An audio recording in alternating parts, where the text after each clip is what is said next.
একটু সময়টা দেখে শুরু করবেন। আমাদের বক্তা হয়ে গেছে, অনেক সময় হয়ে গেছে কম, সেই হিসাবে লক্ষ্য রাখতে সময় করতে উনি যথেষ্ট ভালো বলেছেন। বুখারী শরীফের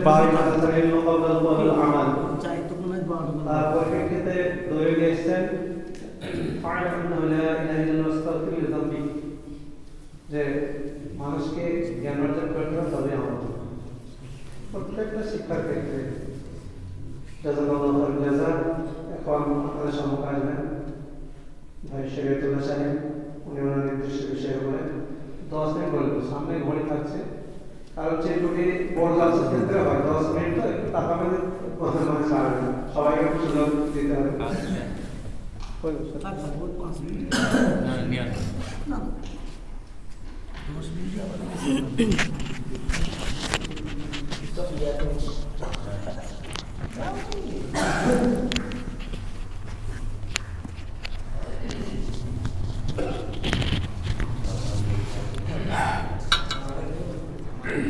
আসসালামু আলাইকুম ওয়া রাহমাতুল্লাহি ওয়া বারাকাতুহু। আলহামদুলিল্লাহ নাহমাদুহু ওয়া নাস্তাঈনুহু ওয়া নাস্তাগফিরুহ ওয়া নাউযু বিল্লাহি মিন শুরুরি আনফুসিনা ওয়া মিন সাইয়্যাতি আ'মালিনা। মান ইয়াহদিহিল্লাহু ফালা মুযিল্লা লাহু ওয়া মান ইউযলিলহু ফালা হাদিয়া লাহু। ওয়া নাশহাদু আন লা ইলাহা ইল্লাল্লাহ ওয়া আশহাদু আন্না মুহাম্মাদান আবদুহু ওয়া রাসূলুহু। আম্মা বা'দ। فإن خير الحديث كتاب الله وخير الهدي هدي محمد صلى الله عليه وسلم وشر الأمور محدثاتها وكل محدثة بدعة وكل بدعة ضلالة وكل ضلالة في النار. أما بعد. أعوذ بالله من الشيطان الرجيم. بسم الله الرحمن الرحيم. اقرأ باسم ربك الذي خلق. উপস্থিত আজকের এই সভার সভাপতি মহাশয়, উপস্থিত আলেমগণ ও আমার সামনে বসে থাকা জ্ঞান পিপাসী ভাই সকল, আমি আপনাদের সম্মুখে যে বিষয়টি নিয়ে আলোচনা করতে চলেছি সেই বিষয়টি হচ্ছে ইসলামী শিক্ষার গুরুত্ব। দেখুন, আল্লাহ রাব্বুল আলামিন আমাদেরকে পৃথিবীর বুকে পাঠিয়েছেন। শুধু তাই নয় যে তিনি আমাদেরকে পৃথিবীর বুকে পাঠিয়ে দিয়েছেন এটাই শেষ, এরপরেও আমাদের কিছু কাজ কর্ম এবং কিছু কর্তব্য রয়েছে, এবং যে সম্পর্কে আমরা জানি এই কথাটা আমরা অহরহ শুনে থাকি সব জায়গাতেই। যেই কথা আল্লাহ রাব্বুল আলামিন তিনি হযরত আদম আলাইহিস সালামকে সৃষ্টি করলেন এবং তিনি তার পরেই তিনি প্রত্যেকটা জিনিসের নাম শিখিয়ে দিলেন, এবং তিনি ফেরেশতাদের সম্মুখে একটা প্রতিযোগিতা সভা আয়োজন করলেন, এবং সেই সভাতে তিনি আল্লাহ রাব্বুল আলামিন ফেরেশতা মণ্ডলীদেরকে জিজ্ঞাসা করলেন যে তোমরা বলে দাও এই জিনিসগুলির নাম কি। তখন ফেরেশতা মণ্ডলীগণ তিনারা নত স্বীকার করলেন এবং সে জায়গাতে আত্মসমর্পণ করলেন, এবং তিনারা বললেন কি, ইয়া রাব্বুল আলামিন, আপনি আমাদেরকে যেটা শিখিয়ে দিয়েছেন এর চাইতে আমরা বেশি কিছু জানি না। তারপরে যখন হযরত আদম আলাইহিস সালামকে ওই জিনিসগুলোর নাম জিজ্ঞাসা করতে লাগলেন, ঠিক অনুরূপ যেভাবে আল্লাহ রাব্বুল আলামিন শিখিয়ে দিয়েছিলেন ঠিক ওইভাবেই তিনি সব জিনিসের নামগুলোকে তিনি বলে দিলেন। দেখুন, আমি আপনাদের সম্মুখে যে বিষয় নিয়ে আলোচনা করতে চলেছি সেটা হচ্ছে ইসলামে শিক্ষার গুরুত্ব। আজ আমাদের ভিতরে তথা আজ আমরা যদি আমাদের দেশের দিকে তাকিয়ে দেখি তাহলে যেই জিনিসটা সব থেকে কম দেখতে পাবো সেটা হচ্ছে আমাদের ইসলামী শিক্ষাটা। আজ আমাদের ভিতর থেকে ইসলামিক শিক্ষা নামক বস্তুটি, ইসলামিক শিক্ষা নামক যে জিনিসটি আজ আমাদের ভিতর থেকে দিন দিন উঠে যাচ্ছে। আজ দেখুন, আল্লাহ রাব্বুল আলামিন তিনি যে হযরত আদম আলাইহিস সালামকে শিক্ষা দিলেন, এবং শুধু তাই নয়, তিনি আমাদের নবী জনাবে মুহাম্মদ রাসূলুল্লাহ সাল্লাল্লাহু আলাইহি ওয়াসাল্লামকে তিনি পৃথিবীর বুকে পাঠিয়েছিলেন, এবং যখন 40 বছর বয়স পূর্ণ হলো ঠিক তখনই আল্লাহ রাব্বুল আলামিন তিনি রাসূল সাল্লাল্লাহু আলাইহি ওয়াসাল্লামকে নবুয়ত দান করলেন। নবুয়ত দান করার পরেই তিনি সর্বপ্রথম যে দায়িত্বটা দিলেন, যে কাজটি দিয়েছিলেন, সেই কাজটি হচ্ছে ইকরা, তুমি পড়ো।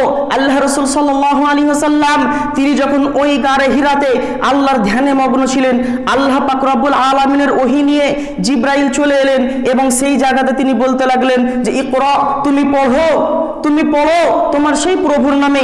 তিনি এখানে একটা জিনিস শিক্ষা দিলেন যে তোমাকে পড়তে হবে, কার নামে, কেন পড়তে হবে, সেই শিক্ষাটা দিলেন। দেখুন, আমরা যদি এই আয়াতের দিকে একটু গভীর জ্ঞান দিয়ে চিন্তা ভাবনা করি তাহলে কিন্তু আমরা বুঝতে পারবো আল্লাহ রাব্বুল আলামিন তিনি এই যে আয়াতটা তিনি নাজিল করলেন, রাসূল সাল্লাল্লাহু আলাইহি ওয়াসাল্লামকে যে শিক্ষাটা দিলেন, দেখুন এই আয়াতের মধ্যে প্রথমতই বললেন ইকরা, তুমি পড়ো, বিসমি রাব্বিকাল্লাযী খলাক, পড়ো তুমি তোমার সেই প্রভুর নামে যিনি তোমাকে সৃষ্টি করেছেন। দেখুন আল্লাহ রাব্বুল আলামিন তিনি সৃষ্টি করেছেন, সেই আল্লাহর নামেই তিনি পড়ার কথা বললেন। এর বাইরে কিন্তু কোনো জিনিস তিনি পড়তে বলেননি, কোনো জিনিস শিক্ষা গ্রহণ করতে বলেননি।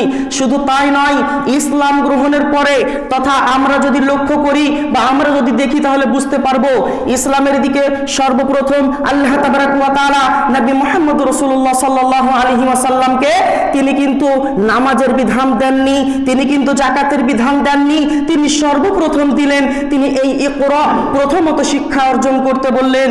এই মর্মে বুখারী শরীফে ইমাম বুখারী রাহমাহুল্লাহ তিনি একটা হাদিস বা একটা বাব তিনি বেঁধে দিয়েছেন, যেই বাবের মধ্যে হাদিস হচ্ছেন যে রাসূল সাল্লাল্লাহু আলাইহি ওয়াসাল্লাম তিনি বলে দিয়েছেন, তিনি বললেন যে তোমরা যখন কোনো আমল করবে, যখন তোমরা কোনো কাজ শুরু করবে তার পূর্বে তোমাদেরকে শিক্ষা অর্জন করতে হবে। দেখুন আজ আমি আপনাদের সম্মুখে এই যে ভাষণটা দিচ্ছি, দেখুন আমি অতি ক্ষুদ্র জ্ঞানের একজন আলেম বা ক্ষুদ্র একজন আমি মানুষ। দেখুন আজ আমি আপনাদের সম্মুখে উপস্থিত হয়েছি, এখানে একটা জিনিস লুকিয়ে আছে, যেই জিনিসটা কি, সেটা হচ্ছে শিক্ষা। আমি যে আপনাদের সম্মুখে এই কথাগুলো বলছি এর পূর্বে কিন্তু আমাকে জ্ঞান অর্জন করতে হয়েছে। ঠিক অনুরূপভাবে আল্লাহ রাসূল সাল্লাল্লাহু আলাইহি ওয়াসাল্লাম তিনি হাদিসের মধ্যে বললেন, হাদিসের বর্ণনাকারী হচ্ছেন রাসূল সাল্লাল্লাহু আলাইহি ওয়াসাল্লাম, তিনি হাদিসের মধ্যে বলছেন যে তালাবুল ইলমি ফারিজাতুন আলা কুল্লি মুসলিমিন। রাসূলুল্লাহ সাল্লাল্লাহু আলাইহি ওয়াসাল্লাম তিনি বললেন যে ইসলামের শিক্ষা অর্জন করা প্রত্যেকটি নর এবং নারীর জন্য অপরিহার্য। এই জায়গাতে যেহেতু পুরুষ এবং নারীর কথা বলা হয়নি, তবুও দেখুন এই জায়গাতে যদি আমরা লক্ষ্য করি তাহলে কিন্তু এখানে কাউকে ভাগ করে বলা হয়নি, যে তিনি বললেন তালাবুল ইলমি ফারিজাতুন আলা কুল্লি মুসলিমিন, এখানে প্রত্যেকটা মুসলিম ব্যক্তির কথাকে বলা হয়েছে, এখানে কোনো নর কোনো নারীর কথাকে তিনি বলা হয়নি, বলেননি। আমরা যদি দেখি তাহলে বুঝতে পারবো আজ আমাদের সমাজে ইসলামী শিক্ষা হোক কিংবা আমাদের দুনিয়াবী শিক্ষা হোক, যে কোনো শিক্ষার দিক দিয়ে যদি দেখি তাহলে কিন্তু আমরা আজ অনেক পিছনে পিছিয়ে আছি। এবং অন্যদিকে যদি দেখি তাহলে কিন্তু আমরা বলি বা আমরা একটা কথায় কথায় বলে থাকি যে আজ যদি আমাদের ইসলামের মধ্যে যদি মুসলিম নারীরা যদি শিক্ষাগত অর্জনটা বেশি করে ফেলে তাহলে আজ ধর্মে এবং কর্মে তারা অবহেলা শুরু করে দিবে। কিন্তু এটা হচ্ছে আমাদের একটা অলসতা। দেখুন ইসলাম কিন্তু কোন জাতিকে কোন মানুষকে কম শিক্ষা গ্রহণ করতে হবে এবং কোন মানুষটিকে শিক্ষা যোগ্যতা বেশি অর্জন করতে হবে এই কথা তিনি কিন্তু বলেননি। তিনি এখানে বললেন যে তালাবুল ইলমি ফারিজাতুন আলা কুল্লি মুসলিমিন, প্রত্যেকটা নর এবং নারী উভয় তথা প্রত্যেকটা মুসলিম ব্যক্তিদের আমাদেরকে ইসলামী শিক্ষা গ্রহণ করাটা অপরিহার্য, এটা আমাদের উপরে ফরজ, এটা আমাদেরকে গ্রহণ করতেই হবে। দেখুন ইসলামী শিক্ষার গুরুত্ব সম্পর্কে আমি আপনাকে বোঝাতে পারবো না, তারপরেও আমি চেষ্টা করছি।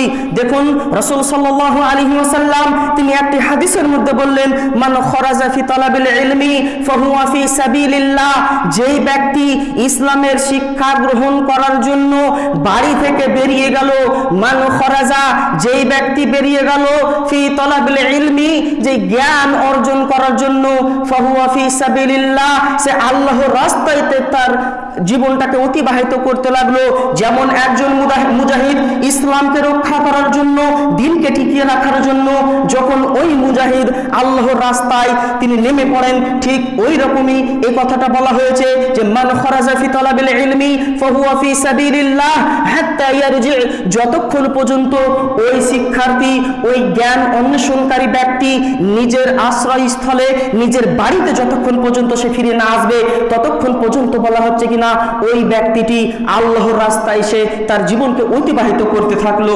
দেখুন আমরা যদি অন্যদিকে লক্ষ্য করি তাহলে আমরা বুঝতে পারবো কুল হাল ইয়াস্তাবিল্লাযিনা ইয়ালামুন ওয়াল্লাযিনা লা ইয়ালামুন, আল্লাহ পাক রব্বুল আলামিন তিনি বলছেন হে নবী তুমি বলে দাও যে একজন জ্ঞানী ব্যক্তি এবং একজন মূর্খ ব্যক্তি তারা কিন্তু উভয়ে কখনোই সমান নয়। অন্যদিকে যদি আমরা আরো লক্ষ্য করি তাহলে আমরা বুঝতে পারবো কুল হাল ইয়াস্তাবিল আ'মা ওয়াল বাসীর, একজন চক্ষুবান ব্যক্তি এবং একজন চক্ষুবান ব্যক্তি এবং একজন অন্ধ ব্যক্তি যেমন উভয়ে সমান হতে পারে না, ঠিক ইসলাম এই জিনিসটাই আমাদেরকে শিক্ষা দিচ্ছেন যে আমরা এখান থেকে একটা জিনিসই বুঝতে পারছি যে একজন চক্ষুবান ব্যক্তি এবং একজন অন্ধ ব্যক্তি যেমন উভয়ে সমান নয়, ঠিক অনুরূপভাবে আমাদের মধ্যে যে ব্যক্তি জ্ঞান অর্জন করেছে, ইসলামে শিক্ষা গ্রহণ করেছেন, সেই ব্যক্তি এবং যে ব্যক্তি শিক্ষা থেকে বঞ্চিত রয়েছে, যে ব্যক্তি শিক্ষা থেকে দূরে সরেছে, এরা উভয়ে সমান নয়। তাই আমাদেরকে আমাদের কর্তব্য পালন করতে হবে যে ইসলামী শিক্ষাটা হচ্ছে অতি জরুরি। দেখুন আল্লাহ রাব্বুল আলামিন তিনাকে ভয় করবে কারা, যারা এই আল্লাহ সম্পর্কে জ্ঞান অর্জন করবেন। তিনি এই জন্যই আল্লাহ রাব্বুল আলামিন আমাদেরকে এই শিক্ষাটা অর্জন করার জন্য অপরিহার্য করে দিয়েছেন। রাসূল সাল্লাল্লাহু আলাইহি ওয়াসাল্লামের ওই হাদিস মোতাবেক আমাদেরকে জীবনযাপন করতে হবে এবং সেই হাদিসের দিকে লক্ষ্য রেখে আমাদেরকে আমাদের জীবন অতিবাহিত করতে হবে এবং আমাদেরকে জ্ঞান অর্জন করতে হবে। যেই জ্ঞান ইসলামকে পরিপূর্ণভাবে বোঝা যায় সেই জ্ঞান আমাদেরকে অর্জন করতে হবে। যেই জ্ঞান আমরা অর্জন করলে পরে দিন থেকে সরে যাব, সেই জ্ঞান অর্জন করার জন্য তিনি বলেননি। আমাদেরকে ওই জ্ঞান অর্জন করতে হবে যেই জ্ঞান অর্জন করার পরে আমরা দুনিয়া এবং আখিরাতকে লাভবান করতে পারবো। আমরা যেই জ্ঞান অর্জন করব সেই জ্ঞান দ্বারা আমরা আমাদের ইহকাল এবং পরকাল আমরা ভালাই করতে পারবো, এমন শিক্ষায় আমরা গ্রহণ করব। পরিশেষে আমি একটাই কথা বলবো যে আল্লাহ রাব্বুল আলামিন আমাদেরকে পৃথিবীতে পাঠিয়েছেন, শুধু তাই নয় তিনি আমাদেরকে পাঠিয়েছেন এবং অনেক দায়িত্ব দিয়েছেন আমাদেরকে। তার মধ্যে আমাদের এটা হচ্ছে একটা দায়িত্ব যে আমাদেরকে তার সম্বন্ধে আমাদেরকে জ্ঞান অর্জন করতে হবে। এবং বলার অনেক কিছু ছিল, টাইম সংক্ষিপ্ত, এই জন্য আমি এখান থেকে আমার বক্তব্য দিতে টানছি। পরিশেষে আমি বলবো আমার বলার মাধ্যমে যদি কোনো ভুল ত্রুটি হয়ে থাকে তাহলে আমাকে ক্ষমা করে দেবেন। আসসালামু আলাইকুম।